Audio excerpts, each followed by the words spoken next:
تحریک تو آزادی کی اس وقت رکھی گئی جس کو انگریز زدہ کا نام دیتا ہے، جس کو انگریز دھوکے کا نام دیتا ہے، اور ہم اس کو انقلاب کا نام دیتے ہیں۔ یہ بہت بڑی قربانی تھی مسلمانوں کی، لاکھوں علماء یہ تمہاری قربانی ہے۔ دوسرے مذہب کے لوگوں نے بھی کام کیا، لیکن چونکہ میرا عنوان مسلمانوں کی قربانی ہے اس لیے میں مسلمانوں کا ذکر کر رہا ہوں۔ میرے بھائیوں، اس ملک کو آزاد کرانے میں تمہارے علماء کی کتنی بڑی قربانی تھی۔ دلی سے لے کے لاہور تک جتنے درخت تھے، ہر درخت پہ عالم لٹکا ہوا تھا پھانسی کا۔ اتنی بڑی تعداد میں علماء نے جا کے شہادت نوٹ کیا ہے، اور اللہ اکبر جو پبلک ہے اس کی تعداد تو لاکھوں میں ہے۔ اور کس طرح اذیت دی گئی، آج اس اذیت کو ذرا سنیے تاکہ آپ کو پتہ چلے۔ ہماری قوم تو اب اپنی تاریخ بھی نہیں پڑھنا چاہتی، رسول اللہ کی سیرت بھی نہیں پڑھنا چاہتی، اپنے بزرگوں کی زندگی بھی نہیں پڑھنا چاہتی۔ انٹرنیٹ صرف سیریل فلمیں اسی میں وقت ہے۔ دوسروں کی اپنی تاریخ سن کر کے گمراہ ہو رہے ہو۔ کبھی ہم سے بھی سنو، اپنے بزرگوں سے سنو، اپنے علماء سے سنو، اپنے علماء سے سنو۔ جو دوسروں سے کہا تم نے، اوروں سے کہا تم نے، اوروں سے سنا تم نے، کچھ ہم سے بھی کہا ہوتا، کچھ ہم سے بھی سنا ہوتا۔ اپنی تاریخ اپنوں سے سنو، توجہ سے سنو میرے بھائیوں۔ اللہ اکبر۔ 1857 کے انقلاب کے بعد جب دھوکہ ہوا اور مسلمانوں کو شکست ہوئی تو انگریزوں نے اس کا بدلہ کس طریقے سے لیا؟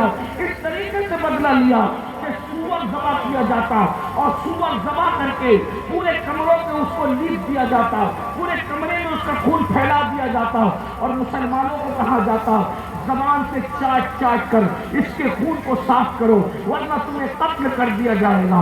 اللہ اکبر۔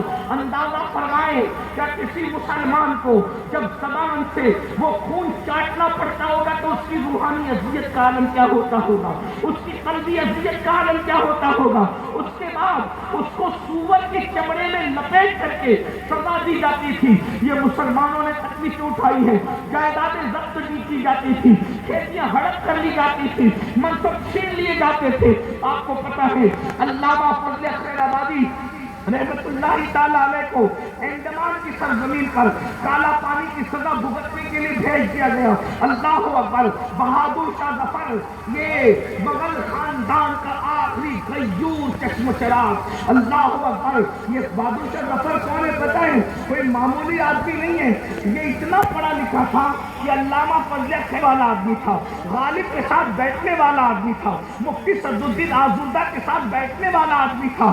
آج کل کو لوگوں کے پاس دولت آتی ہے تو ان کو عیاشیاں سوچتی ہے، ان کو جو ہے وہ معاذ اللہ گناہ سوچتے ہیں، گناہوں کے اڈے سوچتے ہیں، لیکن اللہ مغل خاندان کا آخری چشمہ چراغ ہم جسے کہتے ہیں حضرت بہادر شاہ ظفر اتنا پڑھا لکھا آدمی تھا کہ فضل خیر آبادی کی شاعری اور قلم میں اور بہادر شاہ کے قلم میں آپ کو فرق نظر نہیں آتا۔ میں بتاؤں آپ کو، اللہ اکبر، اگر غالب کی شاعری کو دیکھیں اور بہادر شاہ ظفر کی شاعری کو دیکھیں فرق نظر نہیں آتا، لیکن فکر کیا ہے؟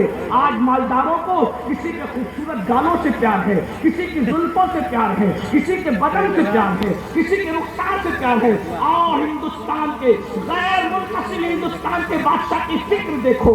ایک کلام میں ان کا پیش کرتا ہوں، آپ کو اندازہ ہوگا، شعرا یہاں موجود ہے، محظوظ ہوں گے۔ اس نے کہا تھا اور اس میں یقین کتنا ہے، علمی پختگی کتنی ہے، تخیلات کی بلندی کتنی ہے۔ بہادر شاہ ظفر کہتے ہیں اللہ اکبر، آندھیاں گن کی چلے گی، آندھیاں گن کی چلے گی تو سنور جاؤں گا۔ آندھیوں سے لوگ بکھرتے ہیں، یہ بہادر شاہ ظفر کا یقین ہے، کہہ رہے ہیں آندھیاں گن کی چلے گی تو سنور جاؤں گا۔ تیری زلفیں نہیں ہوں کہ میں بکھر جاؤں گا، تیری زلفیں نہیں ہوں کہ بکھر جاؤں گا۔ مجھ کو پھانسی پہ چڑھانے کی ضرورت کیا ہے؟ مجھ کو پھانسی، بادشاہ کی فکر دیکھو، مجھ کو پھانسی پہ چڑھانے کی ضرورت کیا ہے؟ میرے ہاتھوں سے قلم چھین لو مر جاؤں گا، میرے ہاتھوں سے قلم چھین لو مر جاؤں گا۔ یہ بادشاہ کی فکر ہے، میرے ہاتھوں سے قلم چھین لو مر جاؤں گا۔ تجھ سے بچھڑا تو مر جاؤں گا، میں تو دریا ہوں، سمندر میں اتر جاؤں گا۔ میں ظفر ہوں، میں ظفر ہوں، مجھے کوئی مٹا سکتا ہی نہیں۔ میں ظفر ہوں،